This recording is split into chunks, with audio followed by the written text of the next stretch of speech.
Kalau kita nggak punya spirit itu, maka kita nggak pernah tahu bagaimana caranya menang.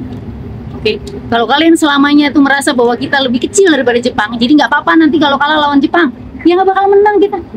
Jangan dengan lawan Jepang lah, Vietnam yang menang pasti. Siap semua? Siap. Siap kita untuk kasih yang terbaik di sini. Yang kedua juga jangan lupa STY ini membuat fondasi untuk pemain timnas kita. Thank you STY ya. Jadi jangan lupa yang berikutnya terima kasih pada Pak Presiden Pak Prabowo yang begitu mendukung. Dan beliau akan mengeluarkan apapun juga untuk kepentingan timnas bisa main di Piala Dunia. Nah, Sintayong baru saja keluar pemirsa.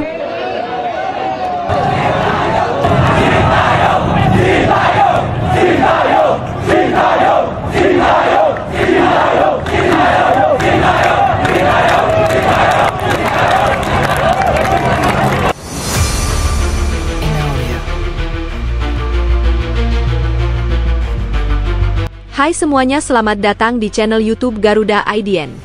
Berikut ini ada kumpulan berita timnas terbaru nih, diantaranya sebagai berikut.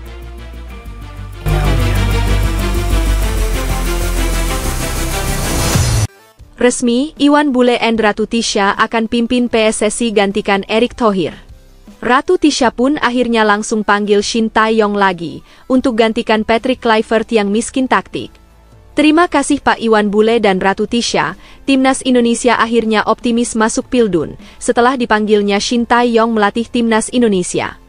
Namun sebelum lanjut ke pembahasannya, alangkah baiknya untuk tekan tombol like dan subscribe-nya ya guys. Jika sudah, mari kita lanjut.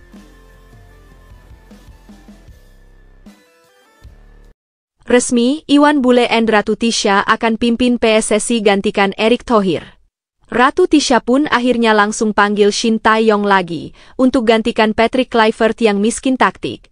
Terima kasih Pak Iwan Bule dan Ratu Tisha, Timnas Indonesia akhirnya optimis masuk Pildun setelah dipanggilnya Shin Tae-yong melatih Timnas Indonesia. Timnas Indonesia kini berada di fase paling menegangkan jelang ronde keempat kualifikasi Piala Dunia 2026. Lawan berat sudah menunggu, yakni Arab Saudi dan Irak, dua tim dengan reputasi tinggi di Asia. Pertandingan ini jelas bukan laga biasa, melainkan penentu apakah Garuda bisa melanjutkan mimpi besar menuju panggung dunia. Waktu persiapan pun semakin mepet. Hanya tinggal 21 hari lagi, duel hidup mati itu akan digelar. Publik mulai ramai membicarakan peluang timnas, baik di media sosial maupun ruang-ruang diskusi sepak bola. Dukungan, doa, bahkan rasa tegang sudah terasa sejak sekarang. Situasi ini membuat atmosfer timnas semakin panas. Semua pihak berharap pemain bisa tampil habis-habisan, sebab jika sampai gagal, maka asa menuju Piala Dunia kembali pupus. Laga kali ini benar-benar menjadi ujian berat yang menentukan arah masa depan sepak bola Indonesia. Di sisi lain, muncul kabar baru yang cukup mengejutkan. Erick Thohir kini resmi menjabat sebagai Menteri Pemuda dan Olahraga setelah dilantik langsung oleh Presiden Prabowo. Posisi barunya ini membuat Erick harus menepi dari kursi Ketua Umum PSSI karena aturan FIFA jelas melarang adanya rangkap jabatan politik dengan organisasi sepak bola. Selama menjabat, Erick memang meninggalkan jejak yang cukup berkesan. Ia dikenal sebagai sosok yang berani dan punya visi besar. Salah satu langkah yang banyak diapresiasi publik adalah upayanya mendatangkan pemain diaspora, memberi warna baru di skuad Garuda.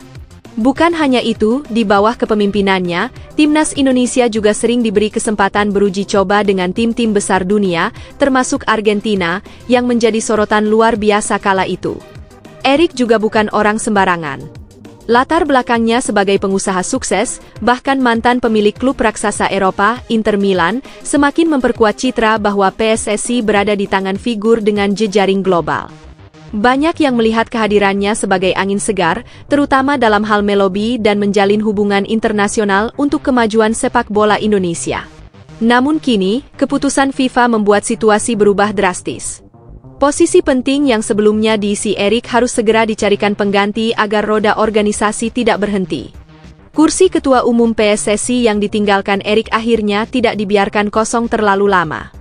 Kini muncul nama Ratu Tisha dan Iwan Bule sebagai sosok yang digadang akan mengisi kepemimpinan tertinggi sepak bola Indonesia.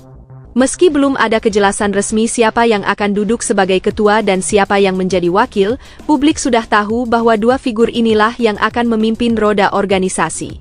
Ratu Tisha sendiri bukan nama baru. Ia dikenal luas sebagai salah satu tokoh perempuan berpengaruh di sepak bola nasional. Sementara Iwan Bule, mantan ketua umum PSSI, punya pengalaman panjang dan dianggap mampu menjaga stabilitas organisasi. Kolaborasi keduanya tentu menimbulkan harapan baru bagi perkembangan timnas. Menariknya, publik masih ingat bahwa dua sosok inilah yang dulu berjasa membawa Shin Tae-yong ke Indonesia di saat sepak bola nasional sedang berada di era kegelapan. Kehadiran pelatih asal Korea Selatan itu saat itu benar-benar mengubah wajah timnas. Kerja keras yang dimulai oleh Tisha dan Iwan kemudian disempurnakan oleh Erick Thohir dengan program naturalisasi dan laga uji coba melawan tim-tim elit dunia. Hasilnya jelas terlihat, timnas kini sudah mencapai ronde 4 kualifikasi Piala Dunia, sebuah capaian yang jarang diraih sebelumnya. Namun, ada catatan menarik yang membuat publik kembali terbelah. Belakangan ini, Erick Thohir melakukan keputusan yang dianggap sebagai blunder fatal. Ia memutus kontrak Shin Tae-yong, sosok yang selama ini membangun fondasi kuat timnas Indonesia, lalu menunjuk Patrick Kluivert sebagai pelatih anyar. Keputusan itu menuai banyak kritik. Pasalnya, STY adalah pelatih yang terbukti mampu membawa Indonesia naik level. Di bawah asuhannya, 3 kelompok umur timnas berhasil menembus Piala Asia, sesuatu yang jarang terjadi. Tidak hanya itu, STY juga sukses memotong siklus generasi dan mencetak pemain-pemain muda yang kini jadi andalan. Puncaknya, ia membawa timnas senior lolos ke ronde 3 kualifikasi Piala Dunia, sebuah prestasi besar yang sebelumnya terasa mustahil. Namun, situasi berbalik ketika kursi pelatih diberikan kepada Patrick Kluivert. Pelatih asal Belanda ini justru gagal memberikan dampak positif.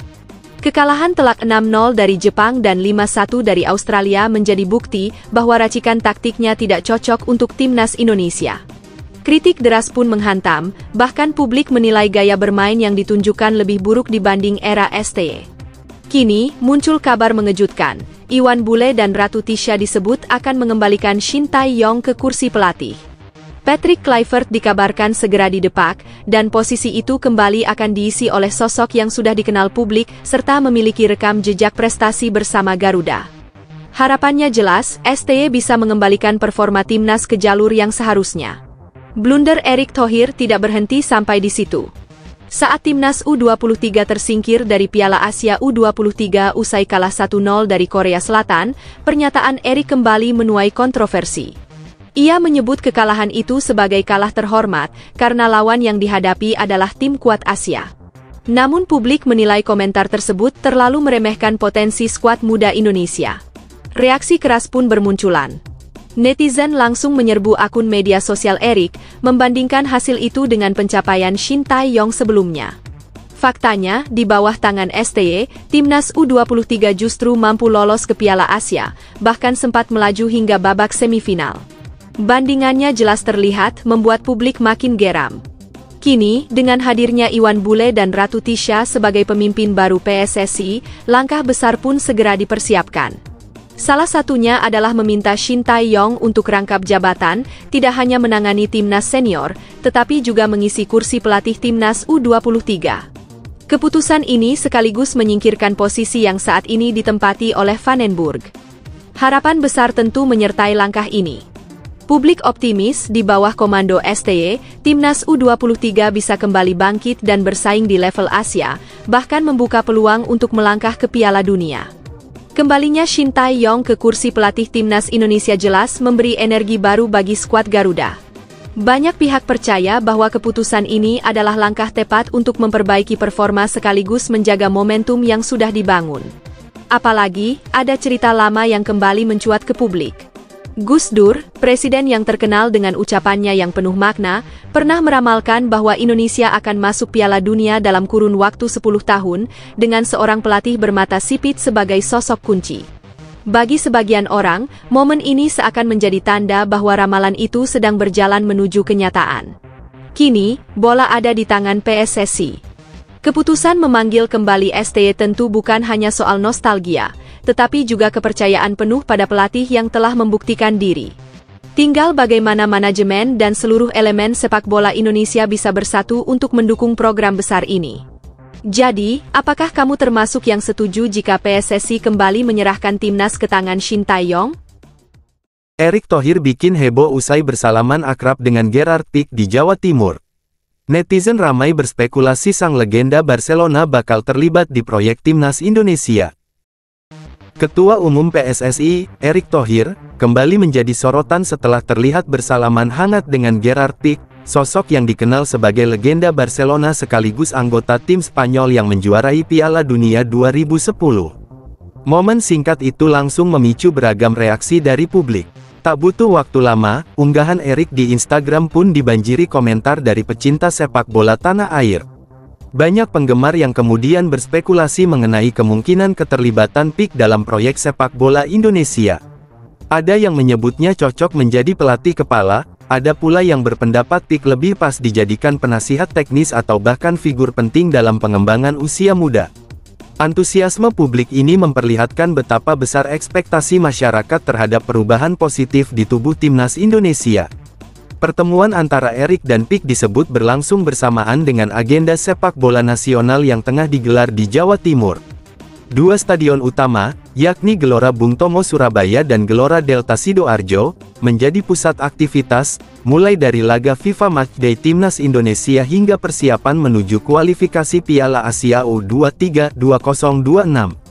Kehadiran sosok besar seperti Pique di momen tersebut jelas menambah perhatian publik. Gestur jabat tangan yang ditunjukkan Erick sebenarnya bukan hal baru. Sepanjang 2024, ia kerap melakukan hal serupa usai bertemu dengan calon pemain naturalisasi maupun pelatih, yang kemudian diikuti dengan langkah konkret seperti proses kontrak atau penyelesaian administrasi. Karena itu, ketika momen yang sama kini melibatkan Gerard Pique, publik pun bertanya-tanya apakah akan ada kelanjutan nyata dari pertemuan ini. Spekulasi makin berkembang. Ada yang menduga Pique bisa hadir sebagai penasihat teknis, ada juga yang melihat peluang dirinya menjadi duta sepak bola Indonesia di kancah internasional. Bahkan, tak sedikit yang berandai-andai Pique bisa turun langsung sebagai pelatih tamu untuk program pengembangan pemain muda. Mengingat rekam jejaknya sebagai salah satu bek terbaik dunia dan pengalamannya membangun Kings League, kontribusinya tentu dianggap mampu membawa perspektif baru. Sejak gantung sepatu, Pique memang fokus mengembangkan Kings League, kompetisi alternatif yang menggabungkan unsur hiburan, interaksi media sosial, dan format pertandingan cepat. Sementara itu, Erick Thohir dikenal sebagai sosok yang mendorong inovasi dalam olahraga Indonesia, mulai dari transformasi digital hingga penguatan basis supporter. Meski belum ada pernyataan resmi dari PSSI maupun Pique sendiri, gestur simbolis tersebut cukup untuk memancing rasa penasaran publik. Di tengah semangat besar untuk mentransformasi sepak bola nasional, kehadiran nama sekelas Gerard Pique tentu memberi harapan akan lahirnya gebrakan baru. Indonesia cetak sejarah jadi negara Asia pertama pakai VAR di Liga 2. Erick Thohir bongkar fakta mengejutkan soal Inggris yang bahkan belum terapkan teknologi ini. Ketua Umum PSSI, Erick Thohir, menegaskan bahwa Indonesia telah mencatatkan sejarah baru dalam perjalanan sepak bola nasional. Untuk pertama kalinya di Asia, sebuah liga kasta kedua resmi menggunakan teknologi video asistan referee VAR. Langkah ini menempatkan Indonesia sebagai pelopor di kawasan, sekaligus membuktikan keseriusan federasi dalam meningkatkan kualitas kompetisi. Erick, yang juga menjabat sebagai Menteri BUMN, menyampaikan kebanggaan tersebut saat menghadiri laga pembuka Liga 2 di Sumatera Utara bersama Gubernur Bobi Nasution. Ia menjelaskan bahwa di level dunia, hanya ada 5 negara yang sudah berani mengimplementasikan VAR di Liga Kasta kedua, dan Indonesia termasuk di dalamnya. Bahkan, menurutnya, pencapaian ini melampaui beberapa kompetisi bergengsi. Di Eropa, misalnya, Serie B Italia sudah lebih dulu memakai teknologi ini, sementara divisi kedua Liga Inggris justru belum melakukannya. Fakta ini membuat pencapaian Indonesia terasa semakin istimewa. Meski begitu, Erick tidak ingin langkah ini berhenti sebagai sekadar prestasi simbolis. Ia menekankan bahwa penerapan VAR harus diiringi dengan pembenahan kualitas perangkat pertandingan, terutama wasit. Dengan pengawasan yang lebih modern, para pengadil lapangan dituntut untuk terus meningkatkan profesionalisme mereka. Erik berharap ke depan sistem ini tidak hanya menghadirkan keadilan di lapangan, tetapi juga mendorong kepercayaan publik terhadap sepak bola Indonesia. Sementara itu, di atas lapangan, Liga 2 musim baru langsung menyajikan kejutan. Persekat Tegal berhasil mencuri kemenangan penting di markas PSMS Medan. Pertandingan yang digelar di Stadion Utama Sumatera Utara, Deli Serdang, berakhir dengan skor tipis 1-0 untuk tim tamu. Hasil ini membuat Persekat langsung meroket ke posisi kedua klasemen sementara grup Barat dengan 3 poin, sementara PSMS harus puas berada di urutan ke-10 tanpa poin. Kemenangan tersebut menjadi bukti bahwa persaingan di Liga 2 tidak kalah menarik dibanding kompetisi kasta tertinggi. Dengan tambahan teknologi VAR, laga-laga di divisi ini diyakini akan berlangsung lebih adil, transparan, dan minim kontroversi. Para penggemar pun berharap kehadiran teknologi modern bisa meningkatkan kualitas pertandingan sekaligus membawa sepak bola Indonesia ke arah yang lebih profesional. Langkah berani yang ditempuh PSSI ini menunjukkan tekad kuat untuk terus berbenah. Penerapan VAR di Liga 2 bukan hanya pencapaian teknis, melainkan simbol perubahan menuju tata kelola sepak bola yang lebih modern dan berstandar internasional. Garuda Muda gagal lolos ke Piala Asia U23 usai keok tipis dari Korea Selatan. Erick Thohir tetap beri apresiasi dan PSSI siapkan aturan baru demi pemain muda. Timnas Indonesia U23 harus menelan kekecewaan setelah gagal menembus putaran final Piala Asia U23 2026.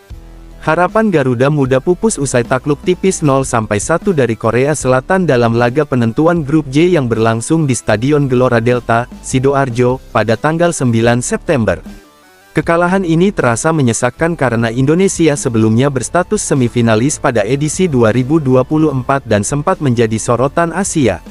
Pelatih Gerald Vandenberg menilai skuad asuhannya sebenarnya memiliki potensi besar. Ia menekankan bahwa kualitas individu para pemain muda tidak kalah dengan tim lain di kawasan.